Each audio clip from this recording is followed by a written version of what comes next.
Kita semua kayaknya pernah deh ngerasain ini, berada di sebuah gereja yang penuh banget kegiatan, tapi kok rasanya hampa ya? Apa sih sebetulnya rahasia sebuah komunitas iman yang benar-benar hidup? Nah, hari ini kita akan coba cari jawabannya lewat prinsip-prinsip luar biasa dari seorang tokoh bernama Bakht Singh.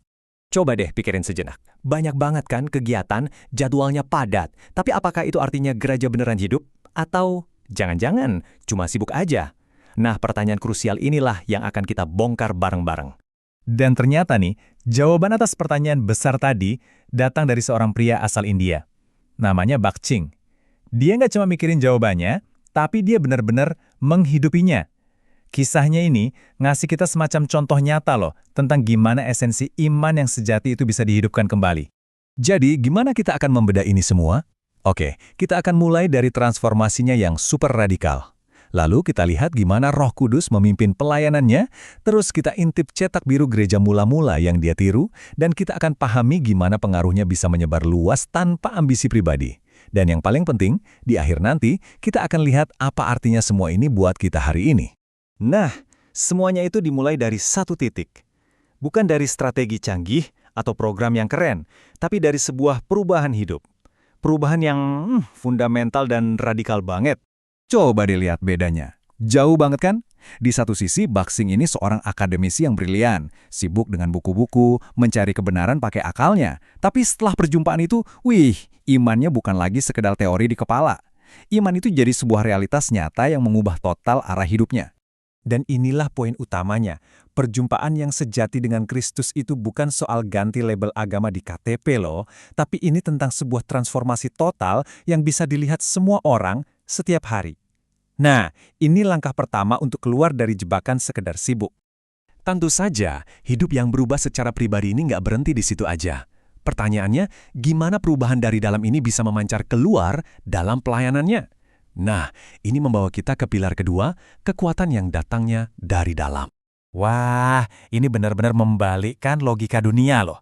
Pelayanan Bakht Singh itu nggak dibangun di atas struktur organisasi yang rumit atau metode-metode impor yang keren. Fondasinya justru 3 hal yang nggak kelihatan, tapi luar biasa kokoh. Doa yang tekun, firman Tuhan yang dihidupi, dan kepekaan total pada pimpinan Roh Kudus. Simpel tapi kuat. Pesan ini kena banget ya. Kekuatan sejati sebuah komunitas iman itu ternyata nggak diukur dari seberapa megah gedungnya atau seberapa canggih sistemnya, tapi dari seberapa dalam ketundukannya kepada Tuhan. Itulah sumber kehidupan yang sesungguhnya. Oke, jadi kalau fondasinya adalah doa, firman, dan roh, terus bangunan gerejanya kayak apa? Jawabannya mungkin sedikit mengejutkan. Dia nggak menciptakan model baru. Dia justru kembali ke dasar, ke cetak biru yang asli. Modelnya itu sederhana banget, tapi revolusioner. Bakht Singh mengajak gereja buat kembali ke praktik-praktik inti gereja mula-mula. Bukan program-program yang rumit, tapi hal-hal mendasar ini. Persekutuan yang tulus dan dalam, perjamuan kasih yang selalu ngingetin kita sama Kristus, doa bersama yang jadi napas kehidupan, dan kesaksian hidup yang kudus di tengah dunia. 5 pilar simpel yang ternyata menghasilkan kehidupan. Prinsip ini rasanya membebaskan banget ya kan? Fokusnya jadi bergeser total. Bukan lagi tentang gimana cara membangun merek gereja yang besar, tapi tentang gimana setiap individu di dalam komunitas itu bisa jadi cerminan kecil dari karakter Kristus dalam kehidupan sehari-hari mereka. Nah, sekarang kita masuk ke bagian yang paling paradoksal nih. Gimana caranya pendekatan yang sesederhana itu, yang tanpa promosi diri, justru bisa menghasilkan dampak yang luar biasa besar. Mari kita lihat pilar yang keempat. Ini dia kuncinya. Bakht Singh itu nggak pernah sama sekali membangun warisan untuk namanya sendiri. Dia nggak tertarik mendirikan denominasi gereja Bakht Singh atau semacamnya. Fokus utamanya cuma satu, membangun manusia, bukan membangun organisasi. Dan hasilnya sungguh luar biasa. Justru karena dia nggak mengejar nama besar, teladannya itu menginspirasi ribuan gereja rumah di seluruh India dan Asia. Pengaruhnya menyebar bukan karena strategi marketing yang jitu, tapi secara organik dari hati ke hati. Dan disinilah kita melihat paradoks ilahi yang indah itu.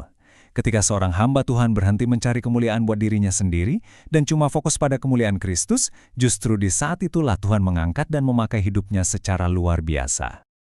Oke, kita sudah melihat 4 pilar yang luar biasa dari Bakht Singh. Tapi, semua ini nggak akan ada artinya kalau cuma jadi informasi di kepala.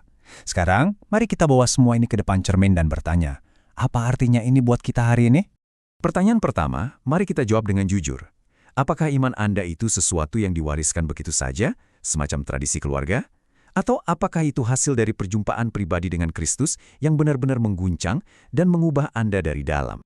Pertanyaan kedua, siapa yang pegang kemudi? Dalam hidup pribadi Anda, dalam keluarga, dalam komunitas Anda. Apakah itu rencana dan ambisi kita sendiri? Atau adakah ruang yang nyata bagi Roh Kudus untuk mengambil alih dan mengarahkan kita ke tempat-tempat yang mungkin nggak kita duga? Dan pertanyaan fundamental yang menopang semuanya, seberapa sentral sih firman Tuhan dalam hidup Anda? Apakah itu cuma sekedar buku inspirasi yang dibaca sesekali, atau benar-benar menjadi fondasi yang kokoh tempat Anda membangun seluruh kehidupan rohani Anda? Pada akhirnya, inilah inti pesannya. Kesibukan itu nggak sama dengan kehidupan. Dunia di sekitar kita itu nggak butuh program gereja yang lebih banyak. Mereka butuh melihat sebuah komunitas yang memancarkan kehidupan sejati dari Kristus. Jadi saya tinggalkan Anda dengan pertanyaan ini untuk direnungkan. Dari semua prinsip tadi, mana yang paling menusuk hati Anda? Dan satu langkah kecil apa yang bisa Anda ambil minggu ini untuk mulai menerapkannya dan membawa kehidupan yang lebih dalam pada iman Anda? Coba renungkan ya.